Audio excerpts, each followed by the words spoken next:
baba kali baba njoli munhu wana akangwara kumberengwa kuti ta hapana zvanotiita ava.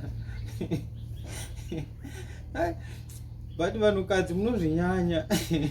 Vakadzi kana mukatsamwa matsamwa hapana zvamunondiita asina taura. Vakadzi munozvinyanya. Apa ndenda kuroora nditori nemombe dzangu, nditori nemota dzangu, nditori nemabhizinesi angu, nemashopu nechichi zvese ndinazvo. Wati ndangoti ndakuroora wamumba.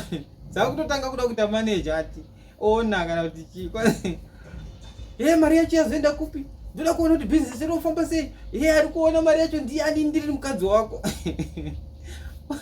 Unoziva here kwandakazviwana? Unoziva vanonzi vakadzi. Vanhu vanonzi vakadzi vandazvunu. Ndokuroora ndine zvinhu zvangu, ndine pfuma yangu, ndine property yangu, mabhizinesi, dzimba dzangu.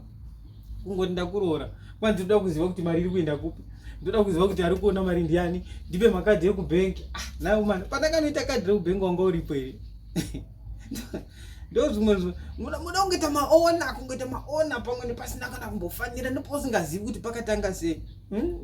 Kana ndakukuvatisa nenyoka wakuti akaromba akareti ndekuda kwei hani ndiwo uri kuda makadhi ekubhengi. Ndokupa kadhi rekubhengi asi uchatora nechikwambo. Ndokupa tora.